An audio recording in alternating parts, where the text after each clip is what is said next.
Okay, पे। इरेडा है आपके पास और 305 पे खरीदा है ma'am, all yes, time high. Yes ma'am.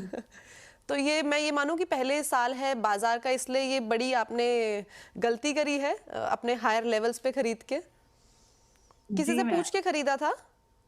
जी, मेरे फादर ने रिकमेंड किया था मैम जी। ओके, ठीक है। और स्टॉप लॉस आपने नहीं लगाया तभी ये इतना गिर चुका है और स्टिल आपके पोर्टफोलियो में, तो मैं इससे मान सकती हूँ स्टॉप लॉस नहीं लगाया है। 199 पे इस टाइम पे करंटली ट्रेड कर रहा है, 305 की खरीद है, यानी कि मोटा मोटा हम देखें तो 100 रुपये पर शेयर यहाँ पे हमें एक डाउनसाइड देखने को मिल रहा है। सर क्या करना चाहिए अब, कहाँ पे हमें स्टॉप लॉस लगाना चाहिए, और साथ ही साथ क्या लॉस बुकिंग की सलाह है या इंतजार करें? पहले तो खुशबू जी और गरिमा जी को नमस्कार।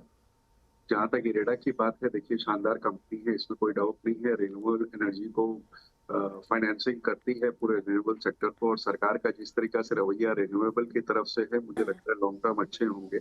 अब ये रिटेल में भी आस्ते-आस्ते जा रही है, रिटर्न रेशियो बहुत अच्छे हैं। 4,500 करोड़ के रुपए उठाने कैपिटल रेज़िंग की इन्होंने अप्रूवल ले लिया है, जिससे बैलेंस शीट स्ट्रांग हो जाएगी फ्यूचर ग्रोथ के लिए। दूसरी तिमाही में नतीजे ठीक-ठाक आए थे। एयूएम इस बार 64,000 करोड़ के आसपास का है। लेकिन दिक्कत यहाँ आ रही है कि अगर आप वैल्यूएशन देखो तो 37 टाइम्स पीई पे ट्रेड कर रहा है, जबकि इसी पीयर ग्रुप की कंपनी पीईसी, पीएफसी, आरईसी को अगर आप देखें तो 7-8 की पीई पे ट्रेड करता है। हाँ, ये बात सही है कि ये रिन्यूएबल पे है, लेकिन फिर भी वैल्यूएशन गैप बहुत ज़्यादा है। कंपनी अच्छी है, वैल्यूएशन ज़्यादा है। मैं कहूँगा कि अगर आपको समय की पाबंदी ना हो तो आप इसको लंबे समय के लिए होल्ड कर सकती हैं, तो रखे रहें।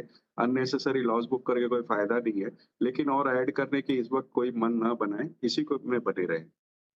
वेल, तो लंबी अवधि के लिए होल्ड की सलाह है। खुशबू जी, क्या सवाल है आपका? मैंने जीआईसी हाउसिंग फाइनेंस लिया है, 500 शेयर है मेरे पास, 260 के एवरेज के हिसाब से। तो इसमें क्या एक्सपर्ट की व्यूज हैं? वेल, तो आप भी उसी नाव पे सवार कर रही हैं जिसमें गरिमा जी थी। ऑल टाइम हाई के आसपास खरीदारी की गई है, 292 का 52 हफ्ते का हाई है और 260 पे खरीदारी की गई है, यानी कि करीबन मोटा मोटी हम समझे तो 60 रुपए का नुकसान यहाँ पे भी आता हुआ दिखाई दे रहा है।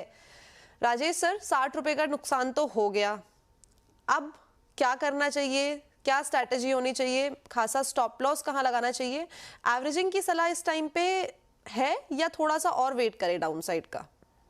देखिए, मेरे ख्याल से यहाँ पे ये एवरेज कर सकती है। अच्छी कंपनी है, ऑपरेशंस छोटे हैं, लेकिन फिर भी इनके जो बैलेंस शीट वगैरह जो नंबर्स हैं, वो ठीक-ठाक है और इस वैल्यूएशन पे हमें लगता है कि कम्फर्ट दे रहे हैं।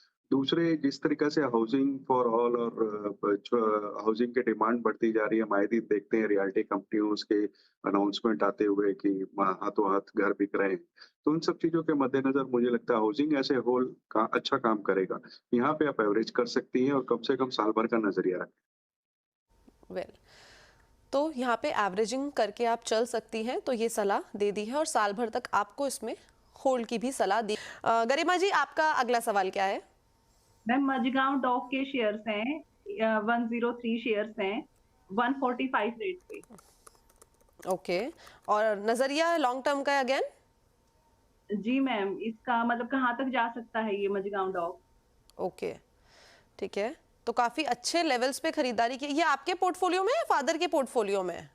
नहीं, ये मम्मी का आईपीओ निकला था मैम। ओके, राजेश सर बताइए, क्योंकि प्रॉफिट तो यहाँ पे अच्छा खासा कमा लिया है, करीब करीब 4,500 पर शेयर। अब क्या करना चाहिए? प्रॉफिट, पहले तो कॉन्ग्रेचुलेशन, इतना बढ़िया प्रॉफिट आप यहाँ पे देख रहे हैं, और अब आगे की ट्रेजेक्टरी क्या, बुक कर लिया जाए थोड़ा सा और दूसरे शेयर्स के अंदर निवेश करा जाए, या पार्शियल प्रॉफिट बुकिंग की सलाह है?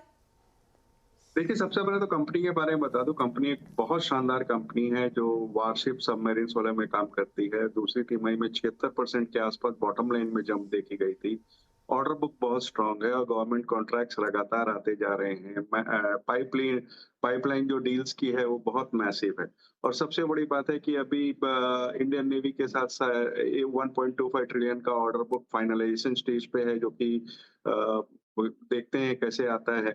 रिटर्न रेशियो सारे शानदार है और free reserve cash reserve company के पास 40 बिलियन का है। तो फंडामेंटल्स ये बहुत साउंड कंपनी है। अब चूंकि आप इतने मुनाफे पे बैठी हैं, मैं समझता हूँ कि आप थोड़े से स्टॉक, थोड़े से कहने का मतलब है 15-20% जो क्वांटिटी है उसका बेच लेंगी तो आपके बाकी के स्टॉक फ्री हो जाएंगे। और कल इसकी रिकॉर्ड डेट है स्टॉक स्प्लिट की। मैं समझता हूँ कि स्टॉक स्प्लिट के बाद आप थोड़े सा बेचिएगा तो आपके स्टॉक फ्री हो जाएंगे और बने रहिएगा। वेल बढ़िया। तो ये थी राय मझगांव डॉक शिप में, और काफ़ी अच्छी उम्दा कंपनी भी है जैसे कि सर ने मेंशन भी किया है, राइट। ठीक है, आगे बढ़ते हैं। खुशबू मैम, आपका अगला सवाल क्या है? हाँ जी, मेरे पास जुबिलेंट इनग्रेविया के 1000 शेयर हैं 725 की भाव से। तो अभी प्रॉफिट चल रहा है, तो होल्ड करूं या एग्जिट कर जाऊं? ओके, तो जुबिलेंट इनग्रेविया साथ में 804 पे इस टाइम पे है, और हाँ ठीक है, ठीक ठाक प्रॉफिट आता हुआ यहाँ से दिखाई दे रहा है। राजेश सर, एग्जिट कर लेना चाहिए या इस काउंटर में और भी पोटेंशियल बाकी है, लंबे टाइम होल्ड करके हम उसके बाद निकले यहाँ से? देखिए, मेरे हिसाब से इसमें 850 के टारगेट होने चाहिए आने वाले 6 से 9 महीने के लिए। एक अच्छी कंपनी है केमिकल्स वगैरह में। नंबर्स उतने अच्छे इस वक्त नहीं आए हैं, लेकिन पाइपलाइन बहुत अच्छी है। बट चूंकि थोड़ा सा रिस्की स्टॉक है, तो मैं ये कहूंगा कि इनकी जो खरीद के प्राइस है वहां के आसपास ये स्टॉप लॉस लगा के रखें और कैरी करें स्टॉक। ओके, बढ़िया। तो ये थी राय जुबिलेंट इनग्रेविया में।